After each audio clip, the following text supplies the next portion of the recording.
Yeah. Okay, it's 4 o'clock in the afternoon. This is the North County Regional Fire Authority Commissioners meeting for February 26, 2025. And would you call the order? Commissioner Cade? Here. Commissioner Johnson? Here?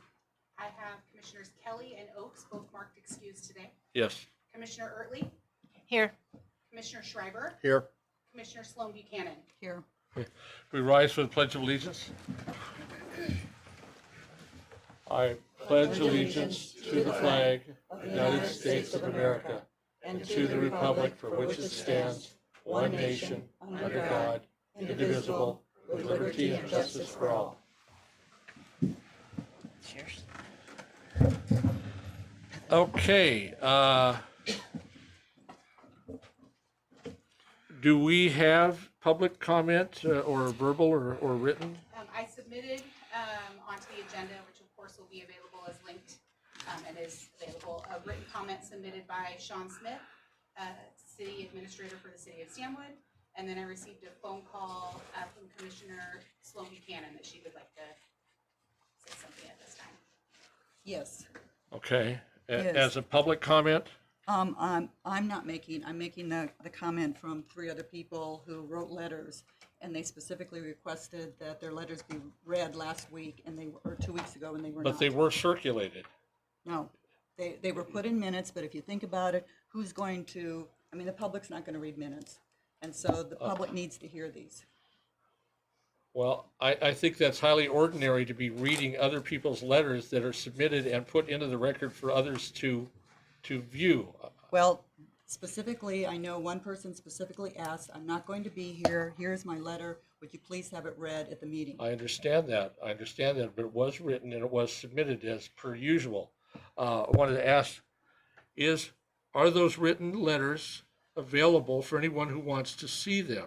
If they're not available, I'd go ahead and let them be read. But if they are available for anyone who wants to see them, then I want to hold it to that, because otherwise we're going to have to be reading everything from everyone, even though we're accepting written comments. So I don't want to.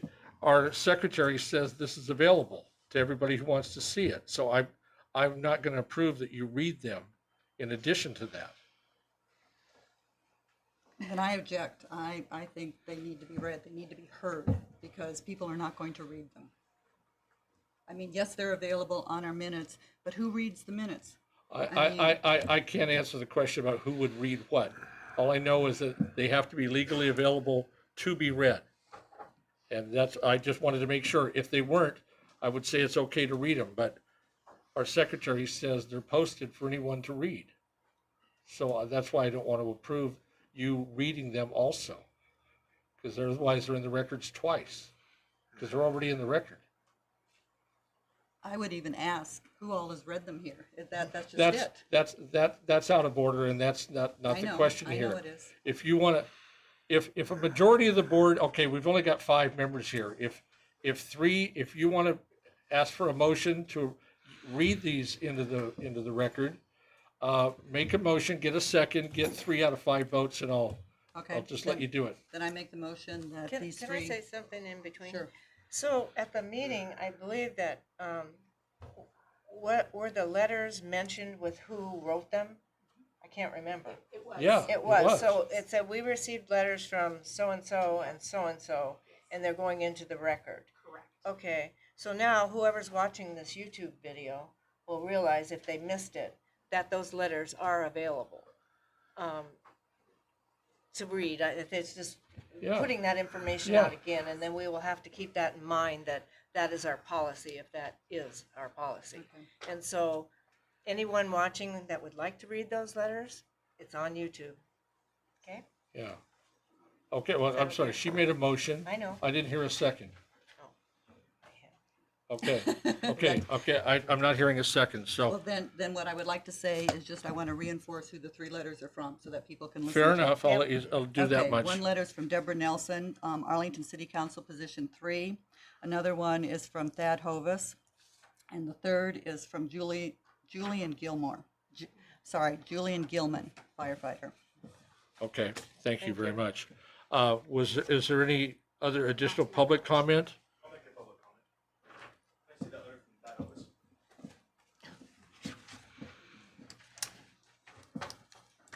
Who? That office. Yep, well,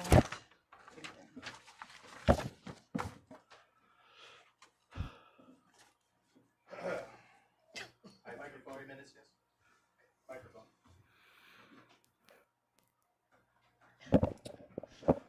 Hello, Commissioners.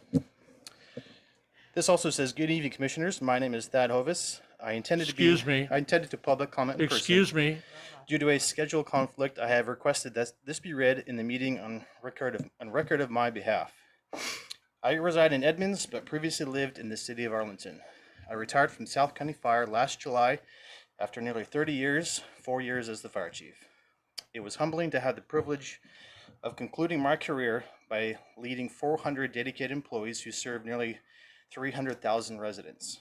Over the last several months, I have watched your meetings virtually. Like many organizations, North County RFA has critically essential challenges to address. A few of those are levy lid lift needed voter approval, RFA employee morale, contract negotiations with your IAFF local union, and reaching an acceptable resolution with the Arlington Rural Fire District 21. Another topic facing the Commission, your employees, and the constituents you serve is the retirement of your fire chief. The selection of the next fire chief is critically important to the wide range of internal and external stakeholders you, as commissioners, have been entrusted to represent. I fully understand the Commission's duties and responsibilities. These are primarily approving the budget and expenditures, approving policies and strategic initiatives, lastly, selecting a fire chief to whom you provide general direction and oversight. Frankly, I was stunned and disappointed to learn that the Commission has not yet named Deputy Chief Dave Kraske as the RFA's next fire chief. I want to share my perspective on Deputy Chief Dave Kraske. I have worked with thousands of people in my career and have known many more personally. I can honestly say that Chief Kraske stands out among all of them. I have known him for almost 20 years. His integrity, kindness, and ability to connect with those around him are extremely impressive. This quickly builds trust with others around him. After my appointment to the Civil Service Commission at the City of Arlington, my appreciation of his leadership grew as he demonstrated his calm demeanor, collaborative spirit, and intelligence. These qualities are all ingredients of a leader. These characteristics build upon the foundation of a successful organization. I applaud you and congratulate you to have someone inside your organization who can seamlessly assume the critical role of fire chief.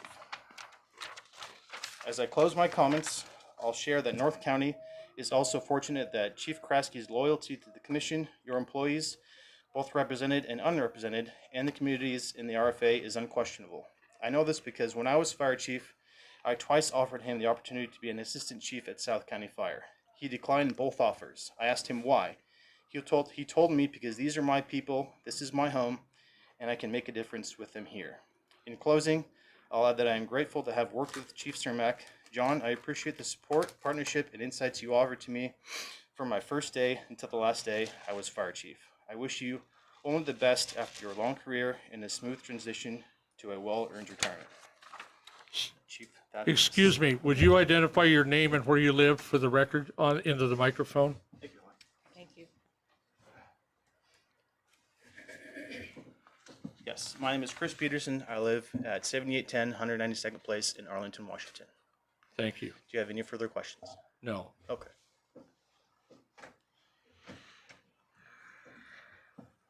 All right. Yes. Les Anderson, 27201, 102nd Drive Northwest in Stanwood.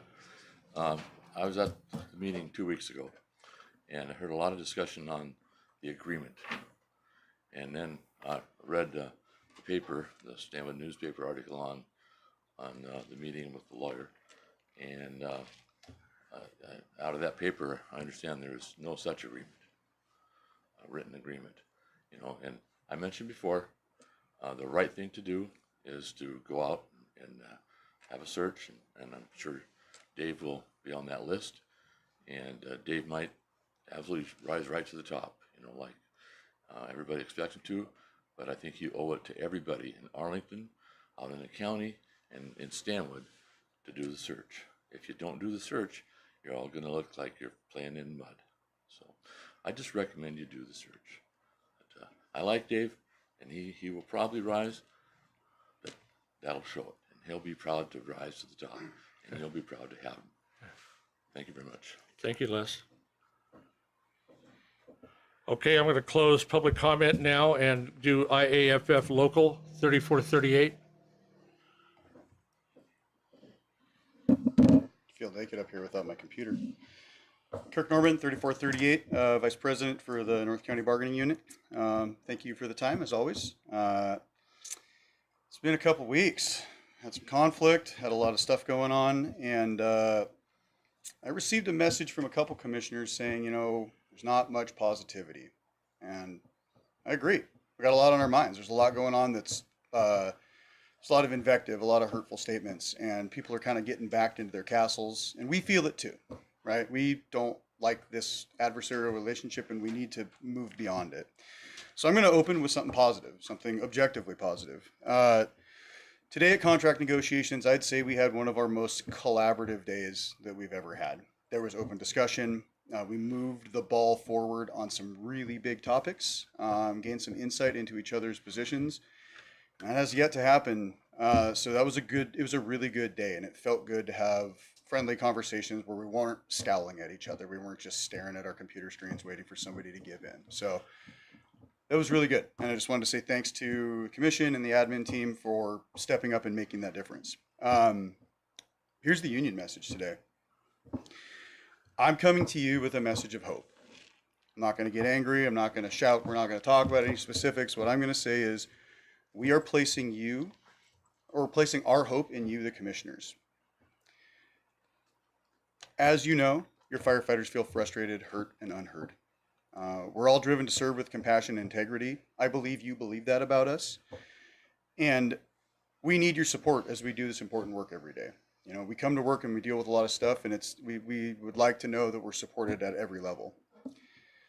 As our governing body, your choices have a direct, profound, and lasting impact of the employees of this agency. I mean, you guys know that. Your job is to approve every single thing that comes across this table.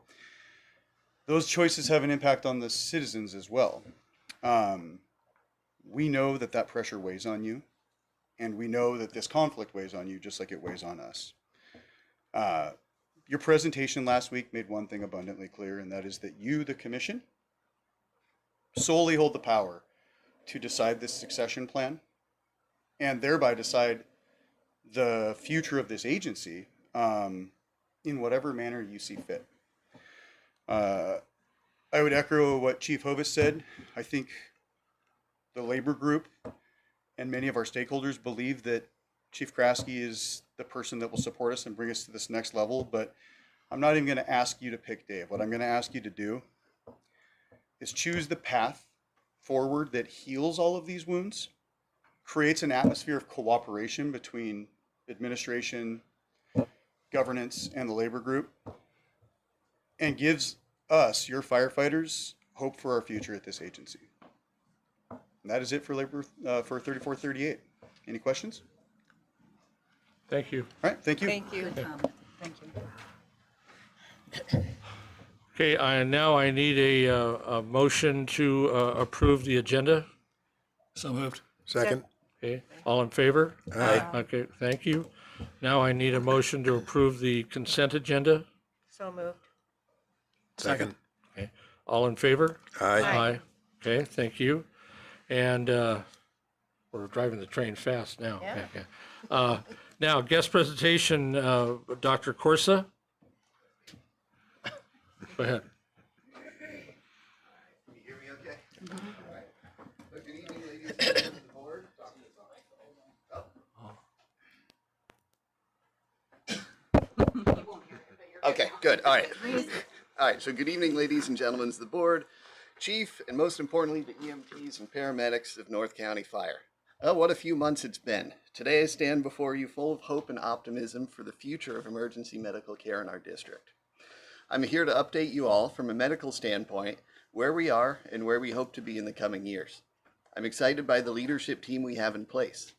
While we didn't necessarily add any positions dedicated to EMS and are still understaffed compared to other departments, the leaders we have in place are talented, insightful, and passionate about improving medical care in our district.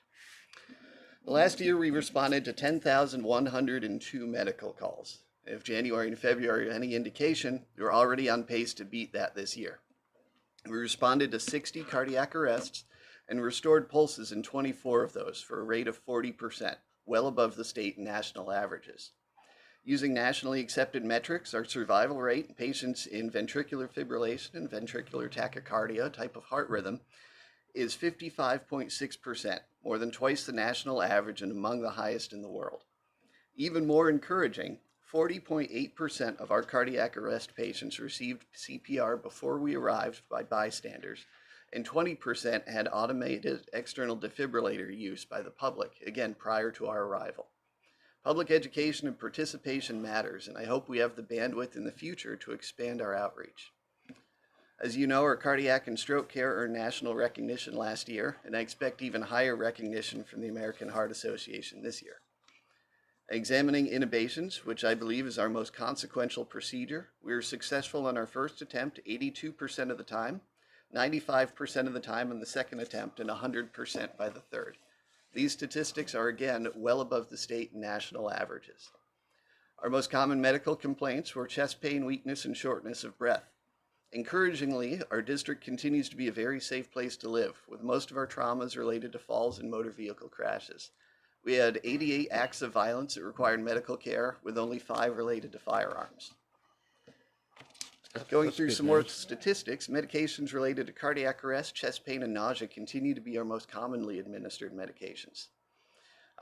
Regarding medications, our leadership team has taken a data-driven approach to both medication and supply management. We have streamlined both, and this will save the district tens of thousands of dollars, and dollars we hope to reallocate towards long overdue training equipment to improve our performance even more.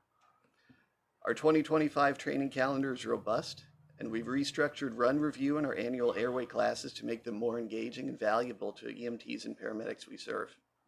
Similarly, our quality management program has been operationalized, focusing on individual education and systems improvements rather than the ineffective punitive methods of the past. While our goal is a mistake-free department, mistakes do happen, and when they do, we want our people to feel empowered to identify them, discuss them, and help prevent future mistakes. This can only be done in a collaborative and just culture, which we're working feverishly to create. I would be remiss as a leader if I did not disclose and discuss future challenges both in and out of our span of control. Hospital wait times continue to be a significant issue. Our crews spent an aggregate of 44.2 days, or 1,461 hours, waiting for an open ER bed last year. If we only measure wait times that lasted longer than 20 minutes, they spent 16.66 days, or 400 hours, waiting. To put it another way, 477 calls, roughly 10% of our transports, accounted for 38% of our wait times. This impacts crew availability, crew safety, and most importantly, patient safety. Like every department, finding or training new paramedics is a Herculean effort. There is sadly little effort to establish a paramedic training program in this county, and so we must rely on outside agencies to train our people. This will become harder and harder over the next few years as more departments confront attrition and compete for a small number of school spots. And lastly, as you're no doubt aware, big dreams come with big asks. As we continue to emphasize training and quality, the requirement for training aides and staffing will grow commensurately. We greatly appreciate the support you've given us, and it is a great first step, but it is just that. Our growing CARES program, training division, and increased call volume will necessitate further fiscal support. Before any of you increase our EMS call volume due to hypertension or a stroke, I'm not here to ask for more money today, I promise. But I am setting the stage for the future, a future in which we look inward and outwards, providing data-driven improvements and training to our people and services and education to the public. Everything I've described above translates into living, breathing human beings who lead healthy and functional lives because we provided superlative care in their time of need. Our paramedics and EMTs are some of, if not the best in the world. God forbid myself or my family needs EMS again, but these are the people I want caring for them, the people closest to me. I'm excited that we're starting to give them the support and leadership they deserve, and I'm excited to see the new and innovative ways we can support our citizens and visitors. I look forward to a long and collaborative relationship, and I'm excited to share our good works again next year. That's the end of my prepared remarks, but if you have any questions or comments, I'm happy to entertain them. In the beginning of your presentation, Sure. early on, you mentioned something about a small number of calls accounted for like 38% Yes, sir. of the wait time. Did I hear that right? You did. So we transported approximately 4,700 patients to the hospital last year. And if I exclude, so the way, I guess I should back up, the way that we measure this in our reporting system is it lumps all the calls that are under 20 minutes into one bucket, and then 20 to 60 minutes, 1 to 2 hours, 3 to 4 hours, and so on. Okay. I can't really parse out if it was a 5-minute wait time or a 20-minute wait time. So if I exclude all those short ones and just look at the ones above 20 minutes, that's roughly 10% of our transports, accounting for 38% of the that time. was it. And some of those are as long as 4 hours plus. Was there any pattern related to that? For example, like either time of day and or day of week? I mean, like Friday night or Saturday night versus Monday or Tuesday? Any pattern there that you noticed? I wish I could say there was. After 27 years of doing this, every time I think there's a pattern, there's not. It's traditionally Mondays and Tuesdays tend to be the busiest. And if you look at our calls, Really? I want to say Interesting. Wednesday afternoon happens to be the busiest, but that doesn't always correlate with when the particular hospital is the busiest. And some hospitals are better than others. I'm not Right. going to name Yeah. specific hospitals, but all that to say, there's no real rhyme or reason to it. We're subject to the whims of capability or capacity. Isn't it referred in the line of duty as wall time for waiting time Yes, at sir. hospitals? Yeah, that's the colloquial term Yeah, for colloquial it. term, right. I mean, I heard a couple years back, I was hearing nightmare stories about unnamed hospital that's located about 25 miles south of us. But That might be but our I biggest understand offender. that's a lot better than it was, isn't it? Comparing COVID times to now is a tricky situation. There's a lot of things that are better than they were in the depths of COVID. Okay. That doesn't necessarily mean that it's acceptable either. Yeah. Now that we're back to a quasi-normal kind of sense of operations, I think any time that a paramedic or a patient requiring paramedic level care sitting on a wall for more than an hour is unacceptable. Right. And so while it is better broadly, we're still running into a lot of that. And we only have 3 paramedic units on duty at any given time. And we only have, again, a small handful of ambulances. So each one of those out of district sitting there for hours exposes the patients in our district Right. to more risk. I want to ask this just for anyone who happens to be viewing. Sure. Because I think I know the answer to this, is that it's my understanding that the dispatchers or someone within the organization is constantly monitoring Skagit Valley Hospital, Cascade, and Arlington, and Providence, and Everett for those wait times in the ER to try to get them to the appropriate hospital with the least amount of wait time. Is that still happening? That is, I try and be as careful as I can here. That is a lofty goal that is not realized, I think, to its full efficiency. Okay. A lot of times we're essentially flying blind. We do have ways of getting rough estimates, but it's imperfect. Well, I and- understand it's yeah. an estimate anyway. But yeah. Yeah, but again, some hospitals are also better than others, and we try and, knowing that, we're always going to take our patient to the appropriate destination, but Right. wall times are a factor in that. All things being equal, we're going to go to a hospital that's closer and has a shorter wait time than we are going to go to a longer one where we're potentially out of service for Right. hours. And again, most importantly, making the patient wait for care for hours. Right. Okay. Any other questions on the board? Thank you very much. Okay, Appreciate thank you, it. and, Okay. Have a good I will see day. you at least next year, if not sooner. Yeah. Yeah. Thank you. Okay. Now we're going to move on to unfinished business. District 21 interlocal agreement update on labor management discussions by Deputy Chief Kraske. Thank you. This is so quick. I can stay here. Good evening, good afternoon. We had labor management on Monday, so I met with President Kuntz and Vice President Norman to talk through the details of the agreement that we need to form with Fire District 21. I meet with Chief Schmidt tomorrow, and then following that, we'll begin moving forward with an ILA. My anticipation is to have that to you at the second meeting in March. So that's okay. the information I have today. All right. That's good news. Thank you. Yes, thank you. Okay, then we'll move on to new business, January 2025 finance report by Finance Director Crum.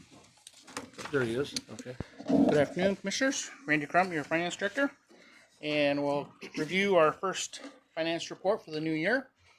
That gets it dialed up there. You can see we started out the year, excuse me, all total about 12.9 million. Just kind of cruising down from our October high point as we spend down our reserves and get closer to the property tax distribution. Next page, you can see the graphics there where we had a high point in October, and now we're coming down that backside of our annual trend. Next page is the general fund summary. We started off the year good with our beginning fund balance. We're always conservative because we never quite know what kind of expenses and unexpected expenses we're going to have in November, December. But we started off at 119% of what we thought we would for beginning fund balance, so that's good news. We're 8% into the new year, so if you look at total current revenues, that's we haven't really got much property tax yet, so we're only at 3%, but we will catch up rapidly. But as far as fees and charges, which is primarily our transport fees and our GMT profits, or not profits, but reimbursements rather, we're doing very well there. I'll show you in detail then on the next page, and then our other revenues came in as well. So we're already at 22% total resources available, so that's all good. Total current expenses, as I said, 8% is our target after 1 month, and we're at 7 overall, so that's good. You'll see a few departments, admin, facilities, vehicle maintenance, a little bit over that, and that's primarily because January we pay our insurance premiums for the whole year. We pay a lot of our organizational dues and membership fees to all the different groups we belong to. Our insurance bill, it comes through, so you see that under facilities is a big hit, and same with vehicle maintenance because we break out the vehicle policy versus the building policy and all the general liability, those type of things. So because of that, a couple of the departments show to be over already, but that evens out obviously as we go throughout the year. Okay. So we're all good there. Next page, you can see the GMT and the transport revenues, reimbursements. We start off the year strong. We already, for GMT, took in about $393,000 the first month. And so if that continued for the year, we'd obviously end up a little bit over that $2 million target. As far as just general transports, we took in $229,000, which is over what we budget each month for that. And we could, if that trend continued, we'd be about $157,000 over by the end of the year.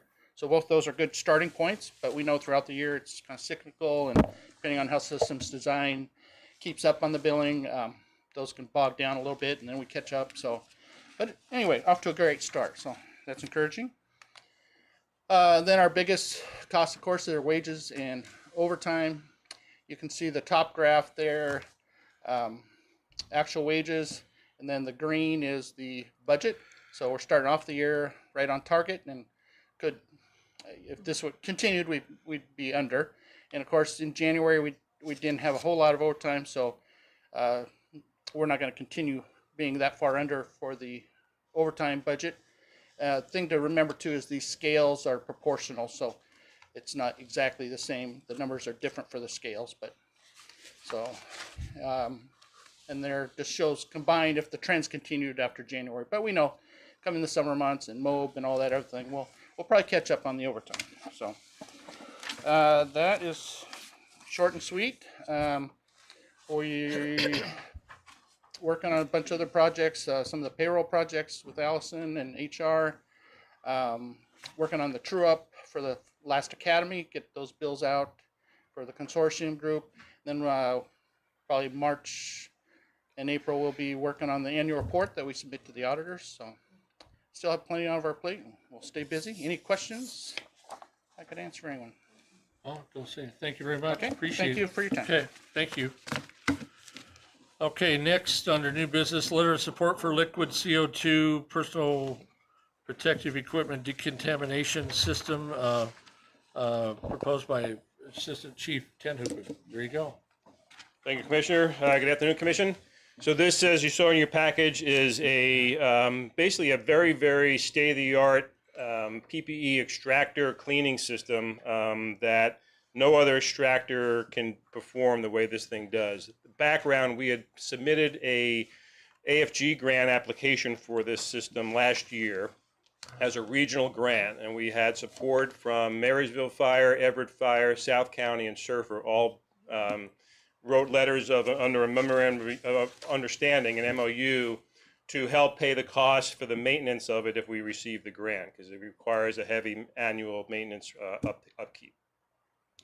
We did not get the grant, mostly because the panel that reviewed it, after I spoke to the Region 10 rep, was that the panel was not used to this system, and the majority of organizations nationwide that put in for extractor systems, they ran anywhere from $8,000 to $20,000. This thing cost $1 million. So they were kind of ignorant as far as what this type of system did compared to the other ones. So the people that manufacture this system were familiar with me in trying to create the narratives from last year's application, and they found and contracted with a person in DC who specializes in these type of systems on behalf of the government and these agencies. So they're basically a lobbyist. And they came to us and said, hey, would you like to be part of this system through a Washington, DC, federal application? So what it is, it's a direct funding mechanism through the Washington delegation of Senators Murray and Cantwell, and also for the Representatives Delbeni and Larson. And between the four of them, they can earmark funding to certain projects in their specific regions. So they reached out to us and said, all we need from you is a letter of support from your commission that you would support the acceptance of this particular item, and all we would be responsible for is the annual upkeep after year 3. So this, if we get this grant from all the operation that this lobbyist is going to do, it would be the cost of the system and 2 years worth of maintenance for a value of $1.3 million. It's a better deal than the AFG grant because we would have had to require a 10% cost matching, so it would have been $100,000 in addition to the maintenance. So this is actually a better deal if we can get it.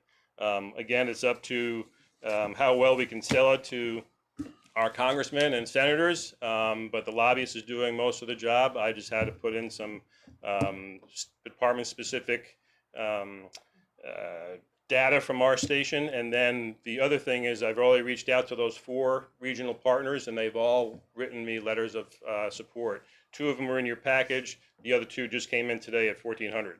So we have all 4 of the original regional grant folks who have expressed their letter of support in this to help offset the annual cost of it, because they would all be using it as well. So as you saw in your report, and the firefighters would appreciate this, is this takes care of all of the advanced cleaning that's required of our PPE. And when we send out PPE to Northwest Safety Clean, it takes anywhere from 5 to 9 weeks to get it back. Oh, wow. So they are without their second set of gear for that length of a time. This, we can get it done when they're off shift, when they go off shift, and then by the time they're on their next shift, they've got all their gear right back again. So it's a huge cost savings, and you can see in the report about how much, over how many years, we're actually spending less money to support the maintenance of this than we would be sending out our gear to get cleaned. So it's all a good news story. Hopefully we can be successful with this lobbyist that we're not paying for, the company is paying for, but all we need is a letter of support from the commission to go along with the letters of support that I received from the other agencies, and we should be keeping our fingers crossed that we can get this. So there's a motion in the package for the letter of support. Okay. Other questions right now? Yeah, just a clarification, when you said the 8 to 20,000, that was for maintenance after the 2 years? That you didn't know whether it was 8,000 to 20,000 for maintenance? Did I understand that correctly? I'm not sure the 8 to 20,000. The maintenance cost of it will be $7,500 a month. So it's comes out to $6,500 a month, which comes out to $78,000 a year, and that is cost shared between the 5 agencies that will be using it. And then additionally, to offset that, if there is another agency that's not part of the 5 that would like to use it, we can then charge them cheaper Right. than where they would send it wet, and then that would be help offset the cost of what the 5 agencies Right. would be doing it. Right. Thank you. So I'd like to have a motion to have the board chair sign a letter of support to North County Regional Fire Authority to pursue the procurement of a liquid CO2 PPE decontamination system through congressionally directed spending sponsored by the State of Washington federal delegation. So moved. Second. Okay, second, okay. Discussion, all in favor? Aye. Aye, okay. There you have it. thank you, Thank Commissioner. you very much. Keep our fingers crossed. Okay, that was yeah, good. okay. I'll stay up here as the next item on the agenda has to do with the remount of a ambulance. So background on this is we had 847, which is one of our 2 busiest units in the department, runs about 30,000 miles a year on their frontline rig. It was in for a recent quarterly inspection, scheduled maintenance, and they found a level 1 leak at the engine, which means it's still in service, but it's indicative of a potential imminent engine failure within the next year, according to the mechanics. We put in a new engine 80,000 miles ago in this rig, and both of my mechanics are saying if you're going to replace an engine for the second time, you've got to replace the whole transmission and what have you. So in order to do that, we're looking at about a $35,000 cost to replace that, when we had planned on doing a remount of this unit next calendar year. So we want to fast forward and move that remount operation up to this calendar year. And part of the reason to do that is we had contracted in November of 2023 for a new ambulance with an estimated delivery date of December of this year. Talking to our representative for Lifeline, it looks like we won't receive that ambulance till sometime in the first quarter of 2026. And as you know, with the amount of miles we put on our rigs, we are right about 180,000 miles total from all of our units every year, which is one life cycle of an ambulance. So we are, based on all that data, we have to replace an ambulance, 1.5 ambulances per year. So if we don't do this remount this year, we basically don't get any new ambulances for this calendar year. So by already having money in the budget to pay for this new ambulance, which we're going to push to 2026, we have the funding capacity to order this remount early, basically this year, and then we would use 2026 budget then to complete the purchase of the new ambulance for next quarter. So it makes the most sense to take care of this. The good thing is that they have already identified a chassis, and that has to just be sent down to the remount facility. We would send this ambulance down by the 1st of May. They would start on it in July, and we'd have it back by the September, October timeframe ready to go. So it's a good news story all around. Any other questions right now? Then I'll accept a motion to enter into contract with Hughes Fire Equipment for the purchase of one re-chassis to ambulance in order to meet the fall 2025 delivery. So moved. So moved. Second. Second, okay. Questions? All in favor? Aye. Aye. Opposed? Okay, thank you very much. Thank you, Commissioner. Okay, and Deputy Chief Kraske for Fire Stats Strategic Plan Data Analytics. Good evening, Commission. Presenting this tonight for Chief Cermak, who is not with us today. This proposal is in your packet. I'm just going to kind of read the highlights here. North County Regional Fire Authority engaged in updating our strategic plan a few months ago. The current plan expired in December of 2024. As part of the process, we discovered that NCRFA could benefit from setting reporting standards to evaluate the effectiveness of the strategic plan and goals. Fire Stats Incorporated is a well-known entity that specializes in data analysis and supporting the development of solid data and information to evaluate effectiveness of department outcomes. Several other Snohomish County fire agencies subscribe to Fire Stats, including Marysville and Everett Fire. However, much of the theory that Fire Stats uses is used throughout the county with the group that Teresa's part of, the Fire User Group. So the proposal before you tonight is it's an expenditure of $8,300, and they would help us provide some baseline benchmarks and thresholds to establish our data and assist Teresa with our 2024 annual report. Happy to answer any questions. Teresa and I have both reviewed some of the example data that they provide, and we're very pleased with it. I'll turn it over. Teresa, do you have anything to add since you're kind of our data person? I really like this company and the way that we do the data. I've taken classes through it before and it's really well done. Okay. Happy to answer any questions. Okay, I accept a motion to approve and direct the fire chief to accept a proposal from Fire Stats for option number 2. This option will set the reporting standards for our standard of cover and provide data for the 2024 annual report. So move. Okay, Second. okay. Get that? Okay, discussion, all in favor? Aye. Aye, opposed? Okay, thank you very much. Okay, thank you. We're good. All right.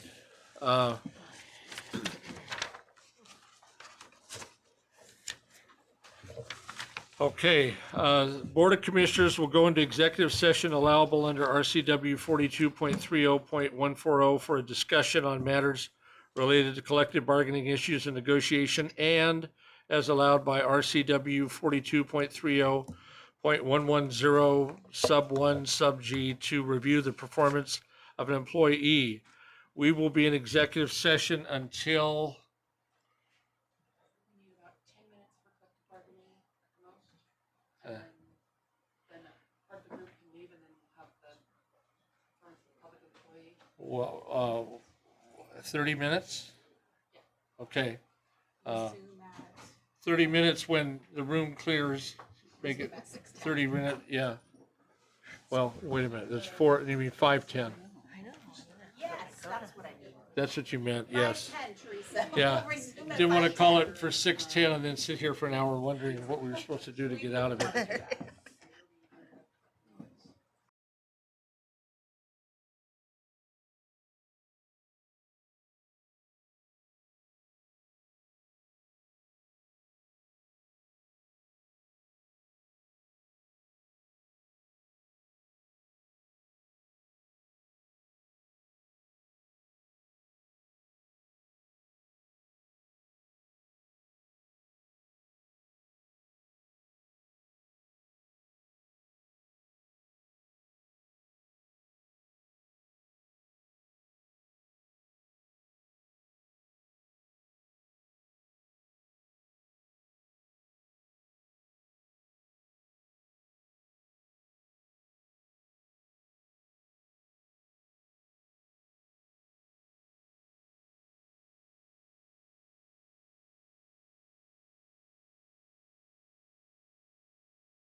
Okay. Thank you, everybody. I'm calling the meeting back to order for North County Regional Fire Authority Commissioner Meeting 2/26/2025. Having just spent some time in executive session on review of the proposed separation agreement for Fire Chief John Cermak, it's my intention to make a motion to accept the agreed upon terms of that contract. So I would, so therefore I'm moving to, I will entertain a motion to authorize the board chair to execute a separation agreement with John C. Cermak in substantially the form presented, subject to final legal review. So moved. Okay, Second. second, thank you. Any more discussion on that? Okay, would you call the roll, please? Commissioner Cate, Yes. Commissioner Kelly and Oakes are excused absent. Commissioner Ertley, Yes. Commissioner Schreiber, Abstain? Commissioner Sloan Buchanan, Yes. Commissioner Johnson. Yes. Motion carries. Okay, thank you very much. So that will be executed in the very, very immediate near future. And we appreciate everybody's time involved with that. Our HR department, our legal people. And I want to thank Chief Cermak for his service, and we may have some announcement on that in the near future regarding a possible reception of some kind to hold in his honor. But I don't have any details on that right now, so there's nothing else for me to announce. Now, with that, we're going back into executive session. I feel like yo-yos out there, but I'm just saying, we'll go into executive session allowable under RCW 42.30.140 for discussion on matters related to review of the performance of allowed by 42.30.110 sub 1 sub G to review the performance of an employee. And recommendations of time, fellow board members, what, 15 minutes, 20 minutes? 15. 15? Shall we try to set it for 5:30? Okay, Yeah. so Yeah. 17:30 hours, so we'll clear the room except for Chief Kraske will stay and our HR director will stay, and we'll go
Okay, I'm calling the Commissioners meeting back to order for public session for February 26, 2025. We just came out of executive session and no action, we'll take no additional action for today. But I want to use this as a reminder to that there is a special board meeting with expected action on it related to making a decision on who is going to be the next chief of North County, and that's 4 o'clock this Monday, which is what, March 3rd, right? Yes, sir. Yeah, March 3rd here at 99 at 4 p.m. And we're going to start with we're going to have a short meeting and executive session to review. There's one or two members that aren't here right now. Bring them up to speed on what other questions, any last minute developments and all that, their HR director. And then when we are done with that, provided that there's 4 members that wish to take unified action as a majority of the board or more, then we're going to come out of executive session and have a public session and a vote for that decision. And then, maybe a few comments at the very end and all that, and then that'll be the end of the special meeting on Monday. But due to difficulty of availability of certain board members to show up and attend or come in by Zoom or something like that, that's why we're having it. So with that, there is no chief's report today, and Chief Kraske already gave some reports on him. I'm not asking you to do any additional reporting today, so that's fine. Are there, unless I missed something, are there any other comments from the board on for the good of the order? Everybody's Guess like, not, what's yeah. that? That's good. Yeah, okay. We went past our theoretical, our 6 o'clock, 1800 hours is like the part that makes us want to go like, okay, we're wrapping it up. Okay, I will take a motion to adjourn. So moved. Second. Okay, all in favor? Aye. Okay, opposed? Okay, we are adjourned. Thank you very much for attending. Me. Yeah, very productive.